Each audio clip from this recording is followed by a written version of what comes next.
broadcast to enable the press and the public to view it. We are meeting virtually in response to the limitations placed on governance by the COVID-19 pandemic.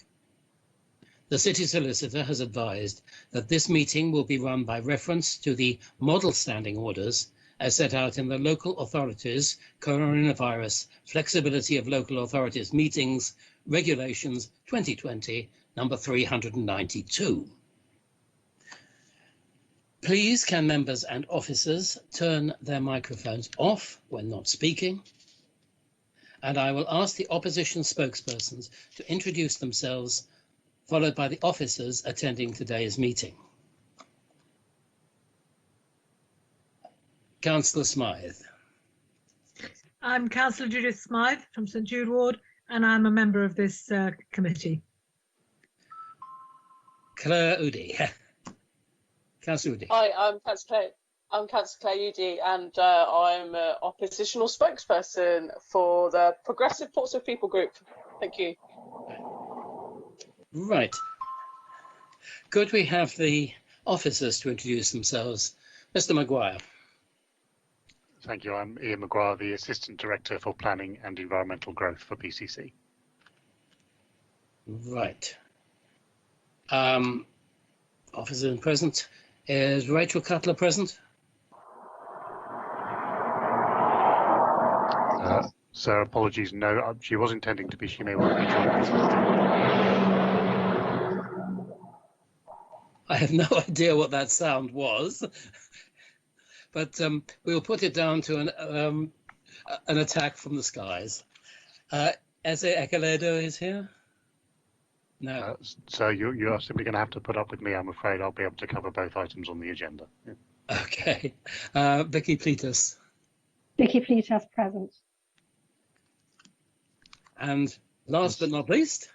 Hello there, Stuart Agland present. Thank you.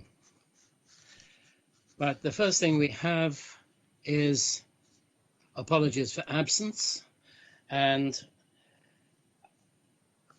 Councillor Luke Stubbs, who is normally the Conservative spokesperson, is unable to be here.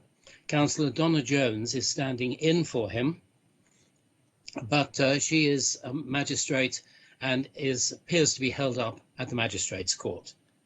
So that's the statement of apologies for absence. Are there any declarations of interest? There's only one from me, which is that I do have a planning application in for lopping bits off a tree in a conservation area, but I do not think this is a material problem. Right. Councillor Mason, does that come into committee?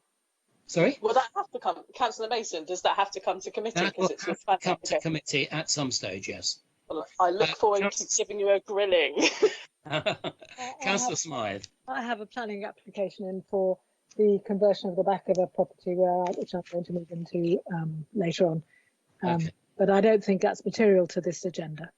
No, I think neither of ours are material to the agenda. Councillor Udy, do you have a planning application which is immaterial or material to the agenda? No, I might just put one in for the sake of it for next time, though, because I can put a planning application on anything, can't I? Okay. We now come to the substantive items on the agenda, which there are two. The first is the local development scheme revision. And the way I intend to handle this is to ask Mr. Maguire to introduce the matter.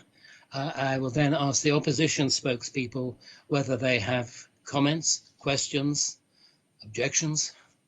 I will then ask any questions which I may have, and we will then come to a decision. Okay. Mr. Maguire. Thank you, Councillor Mason. So the local development scheme members, as I know you're aware, is fundamentally the timetable for the local plan and the development plan for Portsmouth.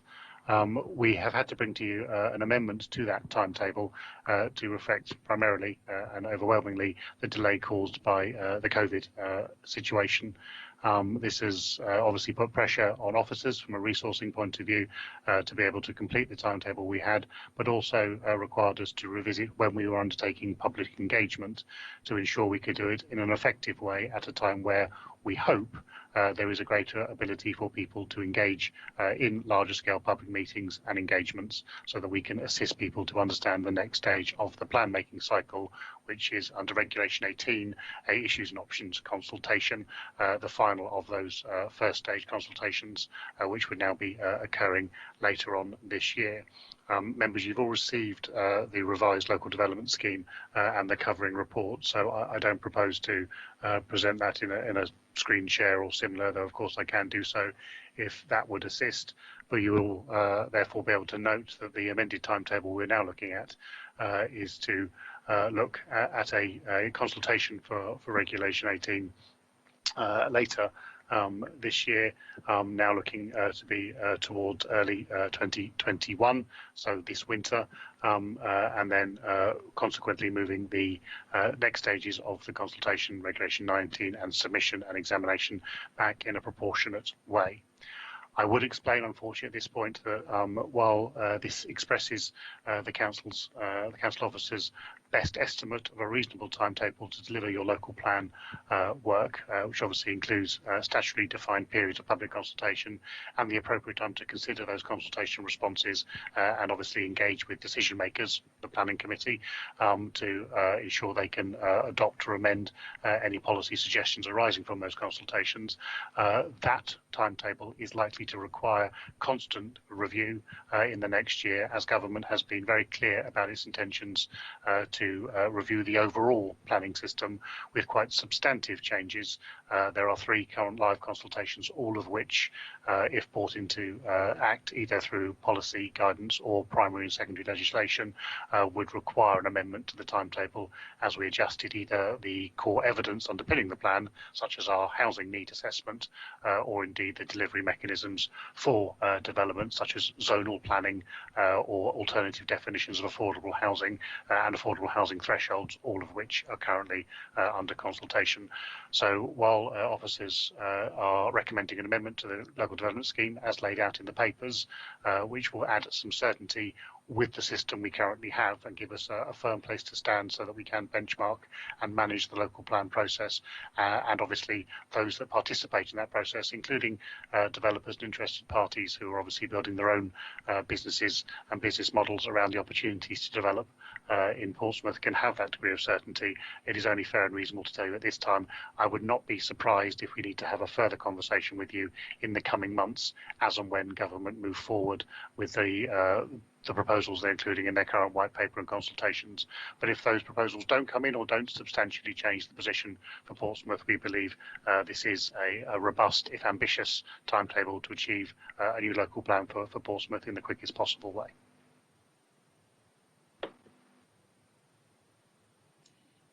Thank you very much. Questions, comments? Councillor Smythe, please. Thank you, Chair.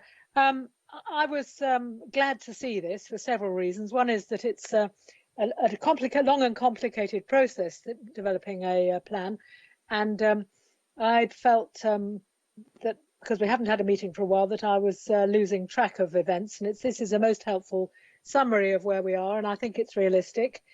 I was glad to hear in your introduction that you made mention of the proposed legislation that the government is wanting to put through. I think it would be most useful if we could have a meeting at some stage on the implications of that, because from what I've read, and I've read quite a bit of it, I think sometimes it looks like the emperor's new clothes. In other words, it's not a great deal of change, and other times it looks like a lot of change, and I'm particularly concerned about the changes to affordable housing and so forth. So I think with that proviso that we can have a bit of a discussion when we get a bit clearer about what that legislation says, then I would like to say that I'm very happy with that, and would like very much to approve the paper. I think it's timely and it's clear, and the fact it's in the public domain will be very helpful in getting people outside who might want to comment on the last stage of the first bit of consultation, that'll be the first thing that they're invited to, and later on we'll have a much clearer explanation of what it's all about than I think was readily available before. So thank you very much, and I would be very much keen to approve that paper, Chair. Thank you. Councillor Udi. Hello. Yeah, I've a few things to say. I pretty much echo what Councillor Smythe says. It's been very weird over the coronavirus because I feel like I've read new planning laws every day that I've picked up a paper over this pandemic, definitely. And I was going to ask as maybe a bit of a side note for Ian Maguire, if possible, because I had planning training earlier this year. I've been every year, and I learned about new use classes that obviously had come in really recently, and I thought it might help if we could get hold of people and maybe sorry, someone's editing a video right next to me. That took me off. If you could email everyone about the planning laws that have come in this year about people on planning committee and stuff, because I think some people might not be aware of it as such, and I guess that people might question it in a meeting, not knowing, thinking it was from before, because obviously I learned a lot more new things, and as it's changing almost every day in the paper. And trying to clarify what the law is, always what is about to become really like about affordable housing and different prior approvals that I've been reading about. But anyway, I'm rambling, but thank you, and it's lovely, and yes, good.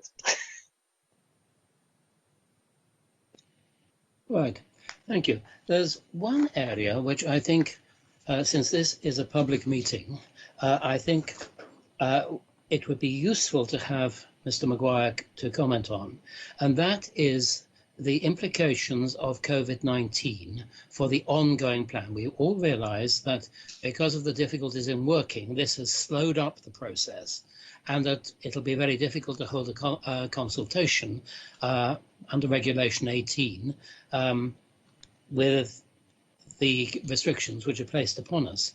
But you're also suggesting in the paper that COVID-19 is a substantive problem which has to be built into the development plan. And could you enlarge on that, please? Certainly, thank you. One key activity that the team is working through is a review of all of our evidence base, almost without exception, to better understand the implications of COVID-19. Obviously, as you know, the plan system is an evidence-based document that looks at forecasts and reasonable predictions of need, so housing need being the largest land use activity, but certainly economic and retail need being other key elements of spatial planning. I think it would be unsurprising to say that most industry commentators believe economic retail need, and indeed how people commute and move, is obviously very different today than it was this time last year, but it is strongly felt by most that there will be permanent changes to how people choose to live and work, shop and recreate, and understanding those implications so that we can plan properly for Portsmouth is obviously a key issue.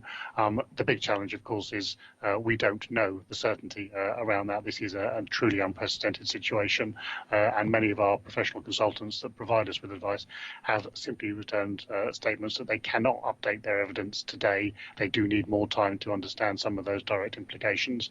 But obviously, this new timetable has accounted for a reasonable period of time for additional data to become available, good practice from other countries that perhaps are at a different stage of their pandemic response and recovery to be analysed, so we can inform the best possible position on what Portsmouth needs going forward, not just the new homes that we need, but how people will use their homes, use their workplaces, and use the public spaces of Portsmouth, so that we can ensure we have, as best we can, a robust and future-proof plan for the city.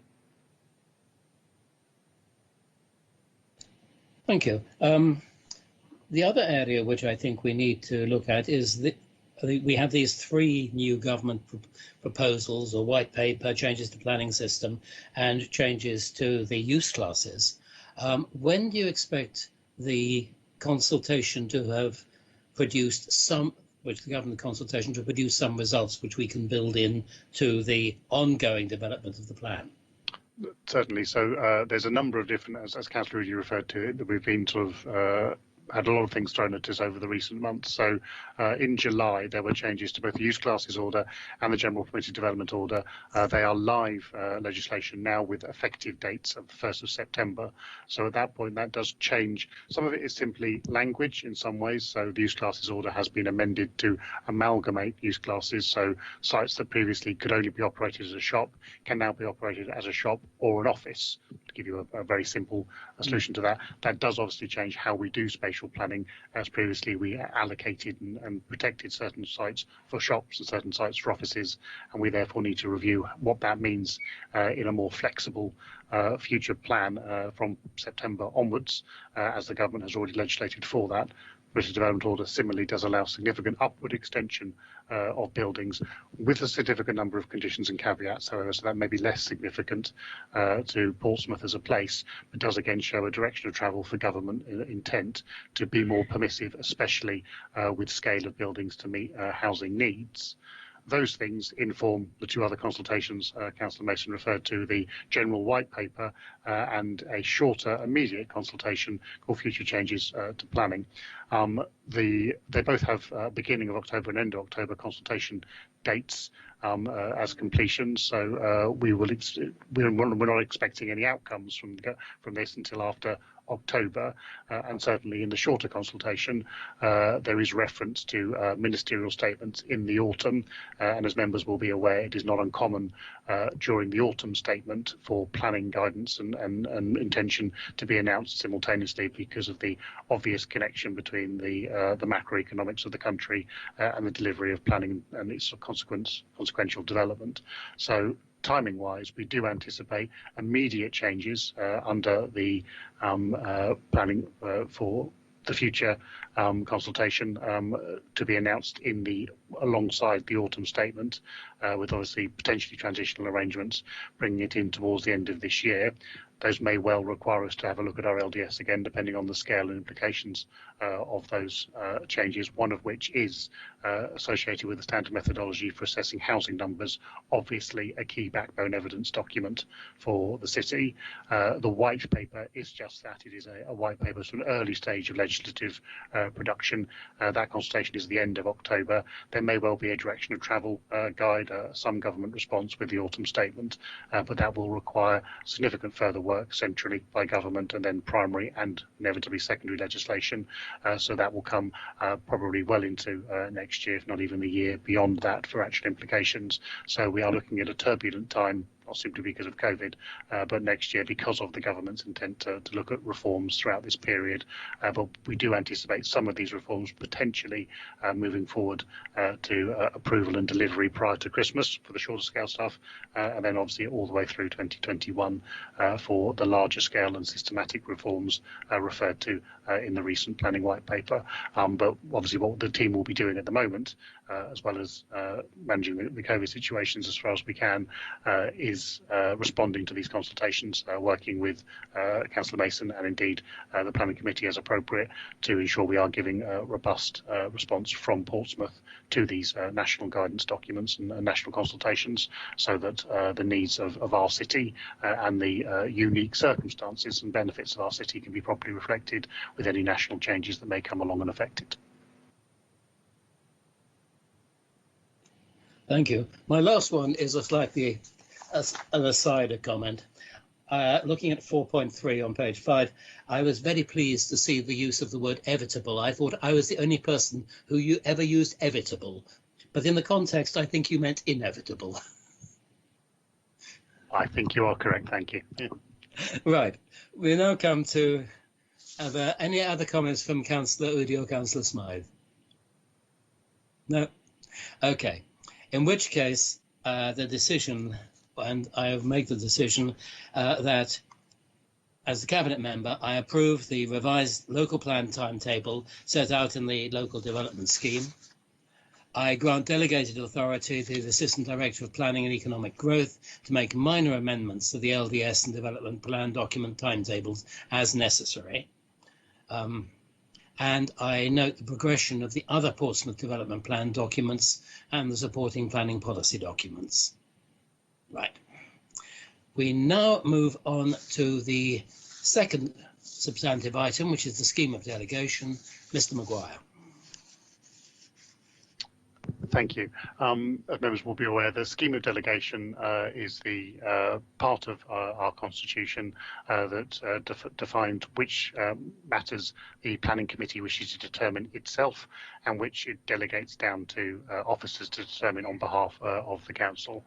A robust scheme of delegation is an essential tool for a local planning authority to ensure the planning committee can focus on the most significant and controversial schemes and use the limited time that it's always going to be available to a planning committee to deliver the best results for the city. The scheme of delegation obviously apologies, operates in a way to help define a threshold that the council therefore wishes to define as the most significant and most controversial, and consequently does require almost continuous review, because it will depend on the nature of the applications we receive, the nature of the public engagement with those applications, and unfortunately at the moment the constraints we operate under in delivering planning committees. Those constraints obviously accentuated by some of the challenges of having to deliver planning committees through remote attendance as we do at the moment, which does limit the ability for us to have longer agendas on that basis.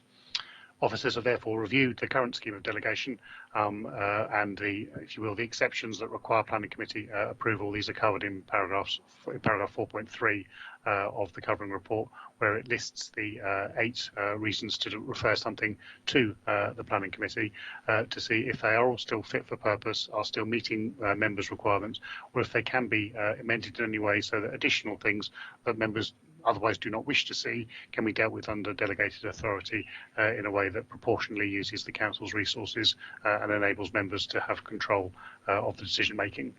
Going through the options of where amendments might be made and looking at the most common reasons that matters come to the planning committee, it has been identified that there's really only one area where we feel the scheme of delegation would benefit from alteration, and that is covered under paragraph 53 of the scheme, which currently requires larger schemes to come to planning committee, and those larger schemes are defined by 2 metrics of 1,000 square metres or more if it's non-residential, or 6 or more new dwellings if it is a residential scheme.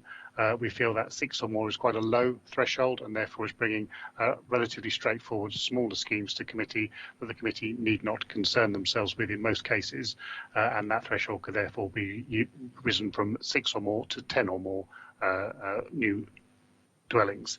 This would also align with the definition of major development, so it would be perhaps clearer and more easy for developers to understand what it does require a planning committee consideration. I would stress, however, all of these requirements to get to planning committee work mutually. So there is a threshold for public objections to bring the matters to planning committee. There is the ability for members to bring matters to planning committee, and other exceptions as well. So simply by raising this threshold, that doesn't affect the ability of residents to object and have something come to planning committee, or indeed the ability of members to ask for something to come to planning committee.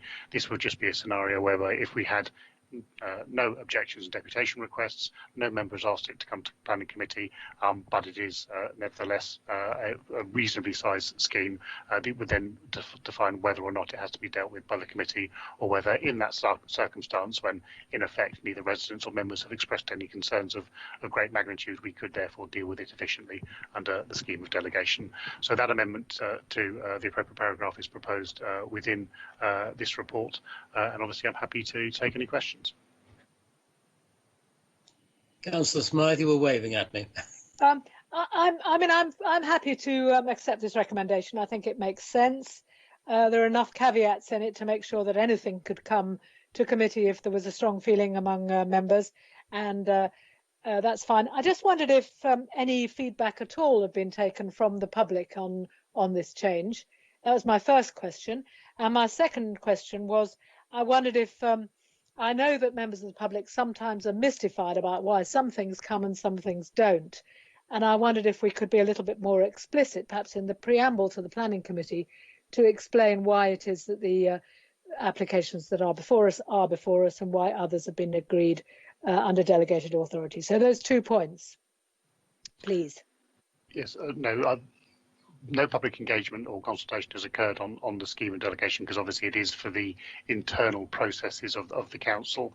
As I say, it's a matter of continuous review. Clearly, if having amended the scheme, or indeed not having amended the scheme, having operated any scheme, it resulted in concerns raised by members of the public, or indeed members feeling that the committee agendas were too long, had the wrong things in it, too short, we will be able to look at further amendments as part of that process. So, if you will, the matter is always in live consultation rather than we've done specific consultation on this individual proposal. It is common practice, though I wouldn't like to say it's universal, and therefore I will look to ensure that it becomes universal, to include at the beginning of every planning committee report at the committee the reason why it's at the committee. So it would say this matter is referred to the committee as it is an application by a member of the committee, or something of that nature. So that is common practice, but I do not feel it is currently a universal practice. I would have to check our records, but it's certainly good practice, and I will speak to the team to ensure that does occur. Thank you, Ian. Thank you very much. Any other comments, Councillor Smythe? No? No, thank you, Chair. I was happy. I thought it was logical, and that was the right thing. And I guess, again, things might change when the new legislation comes in, but we keep this constantly under review. Thank you. Right. Councillor Udi? I think I've lost Councillor Udi. Right. The only question from me... hello. Councillor Udi, you're back. Sorry, I realised when I was checking something on my phone and I brought my screen down briefly, apparently it just completely cuts me off, but I don't have anything to add, and thank you. Okay, thank you.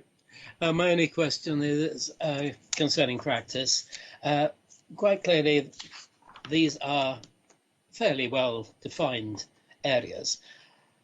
But if there are any grey areas, I assume your normal practice would be to discuss these with the chairman of the planning committee. Yep. Yes, one of the exceptions that is always good practice, and indeed we have included in the scheme of delegation, is the ability for officers to bring anything to planning committee if we feel it's appropriate. That's a really useful backstop, because if something's come up where there is a grey area, we can discuss that with the chairman and use that highly flexible ability to bring it to planning committee, irrespective of whatever other concerns may be raised. So that gives us total flexibility to deliver as officers, and obviously that's something we discuss with the chair as we would for any departure from otherwise standardised practice.